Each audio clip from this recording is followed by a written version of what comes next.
আরাবুল ইসলামের গাড়িতে পুলিশের তল্লাশি ঘিরে পুলিশের সঙ্গে বচসা। আরাবুলের পঞ্চায়েত অফিসে ঢোকার মুখে পুলিশের তল্লাশি ঘিরে বচসা, এলাকায় উত্তেজনা।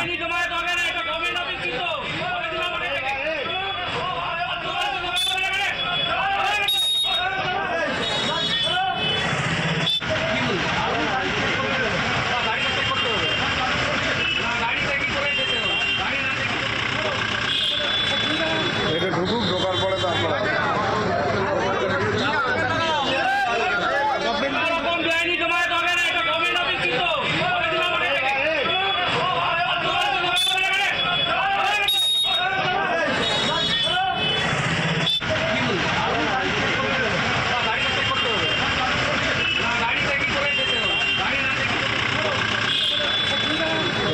ঢোকার পরে তো আপনারা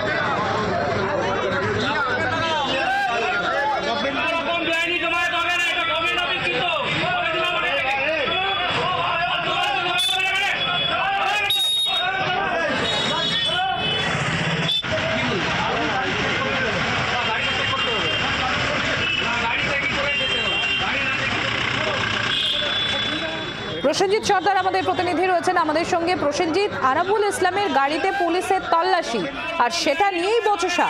আচ্ছা, কেন এই পুলিশের তল্লাশি, কি জানা যাচ্ছে এখনো পর্যন্ত প্রসেনজিৎ? দেখো, এখনো পর্যন্ত তোমাকে বলে রাখবো যে আরাবুল ইসলাম আজকে দুদিন বলা যেতে পারে, সপ্তাহে দুদিন করে যে কোর্টের নির্দেশ ছিল পঞ্চায়েত সমিতি অফিসে যাওয়ার, সেই ভাবেই কিন্তু আজকে বলা যেতে পারে দুদিনের এই পঞ্চায়েত সমিতি তিনি যাচ্ছিলেন ভাঙড় বিডিও 2-তে, এবং সেখানেই পঞ্চায়েত সমিতির অফিস, এবং সেখানে প্রবেশ ঢোকার মুখেই এই আরাবুল ইসলামের গাড়ি তল্লাশি চালানো হয়। শুধু আরাবুল ইসলামের গাড়ি না, বিভিন্ন গাড়ি কিন্তু তল্লাশি চালানো হয়েছে। পাশাপাশি খৈরুল ইসলাম, যিনি পঞ্চায়েত সমিতির যিনি সদস্য বা বনভূমি কর্মদক্ষ, তাদের গাড়িও তল্লাশি চালানো হয়। এবং এই তল্লাশি চালানোর কারণ হচ্ছে, তোমাকে বলে রাখবো যে এর আগের দিনকে যখন আরাবুল ইসলাম এই ভিডিওতে গিয়েছিলেন, সে সময় তারপরে তিনি অভিযোগ করেছিলেন যে ভাঙড়ে এই যারা তার বিরোধিতা হয়ে গেছে, খৈরুল ইসলাম সহ বিভিন্ন এই যে শওকত মোল্লা যারা অনুগামীরা আছে, তারা বন্দুক নিয়ে গাড়ির মধ্যে বন্দুক রাখছে বা বিভিন্ন ধরনের অস্ত্র রাখছে, এমন কিন্তু বিস্ফোরক মন্তব্য তিনি করেছিলেন। পাশাপাশি পুলিশ নীরব দর্শকের মতো দাঁড়িয়েছিলেন, এবং এতে করে ভাঙড়ে কিন্তু আরো কঠিন অবস্থা হতে পারে তিনি কিন্তু দাবি করেছিলেন। এবং সেই কথা অনুযায়ী আজকে দেখা গেল যে আরাবুল ইসলাম যে কথা তিনি বলেছিলেন, তার গাড়ি কিন্তু তল্লাশি চালানো হলো। শুধু তার গাড়ি না, আমি তোমাকে বলে রাখবো পঞ্চায়েত সমিতির সদস্য যারাই ছিলেন প্রত্যেকের গাড়ি কিন্তু তল্লাশি চালানো হয়েছে, এমনকি সাধারণ মানুষের গাড়িও তল্লাশি চালানো হয়। এবং এই আরাবুল ইসলাম গাড়ি যখন তল্লাশি চালানো হচ্ছিল, তখন কিন্তু পুলিশের সাথে একরকম বচসা হয়। পুলিশ কিন্তু লাঠি উঁচিয়ে বলা যেতে পারে এলাকায় যে সমস্ত সাধারণ মানুষ বা তাদের অনুগামীরা দাঁড়িয়েছিলেন, তাদের কিন্তু একরকম হটিয়ে দেয়, জমায়েত তাদেরকে সেখান থেকে সরিয়ে দেয়, এবং কড়া পাহারার মধ্যে কিন্তু এই আরাবুল ইসলাম বিডিও অফিসে বা পঞ্চায়েত সমিতির যে তার অফিস আছে সেখানে কিন্তু প্রবেশ করেছে। এই মুহূর্তে এলাকার একটা উত্তেজনা ভাব আছে সব থেকে। তো এখন কি পরিস্থিতি ওখানে প্রসেনজিৎ? এখনো কি ওই উত্তেজনা রয়েছে যে এলাকায়, নাকি কি অবস্থা এখন? দেখো, এই মুহূর্তে কিন্তু বলা যেতে পারে এলাকায় কিন্তু একটা চাপা উত্তেজনা রয়েছে। কারণ হচ্ছে, তুমি জানো যে তৃণমূলের দুটি দল হয়ে গেছে, একটা আরাবুল ইসলাম এবং শওকত মোল্লার ঘনিষ্ঠ অনুগামীরা। এবং সেই জায়গায় দাঁড়িয়ে এই যে খৈরুল ইসলাম, যিনি বনভূমি কর্মদক্ষ, যিনি পঞ্চায়েত সমিতির একজন সদস্য, শুধু তিনি না, সাথে আরো 21 জন সদস্য, মোট 22 জন সদস্য, তারা কিন্তু একদিকে। আর আরাবুল ইসলাম তিনি পঞ্চায়েত সমিতির সভাপতি হলেও তার একজন পঞ্চায়েত সমিতির সদস্যকে নিয়ে তারা দুজন একদিকে।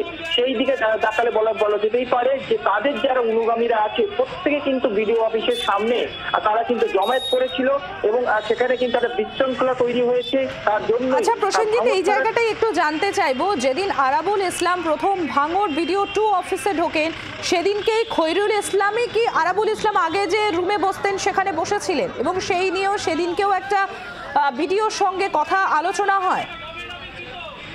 একদমই তাই, কেননা কোর্টের নির্দেশে কিন্তু বলা হয়েছিল যে আরাবুল ইসলাম দুদিন এই পঞ্চায়েত সমিতির অফিসে যাবে, যেটা বিডিওতে, ভাঙড় 2 বিডিওতে, এবং সেখানে তিনি যে অফিসে বসতেন সেই অফিস একরকম দখল করে রাখে এই খৈরুল ইসলাম সহ বাকি 21 জন পঞ্চায়েত সমিতির সদস্যরা।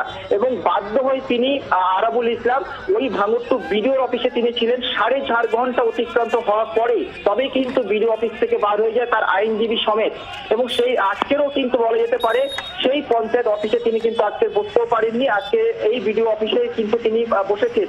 তার মূলত কারণ হচ্ছে এই খৈরুল ইসলাম তিনি জানান, যেহেতু পঞ্চায়েত সমিতির সদস্যরা তারা একদিকে আছে বেশিরভাগ অংশটা, সেক্ষেত্রে তার এই ঘরে বসার কোনো মানে নেই এবং সেক্ষেত্রে তিনি যদি বিডিও সাহেব কোনো অন্য ঘর তাকে দেন সেখানে তিনি বসতে পারেন, কিন্তু তাদের যে কাজকর্ম সেটা কিন্তু তার ওই যেখানে আরাবুল ইসলাম যে অফিসে বসছেন সেই অফিসে কিন্তু বসে তারা করবেন, এই খৈরুল ইসলাম সহ বাকি পঞ্চায়েত সদস্যরা সেটা কিন্তু জানিয়েছেন।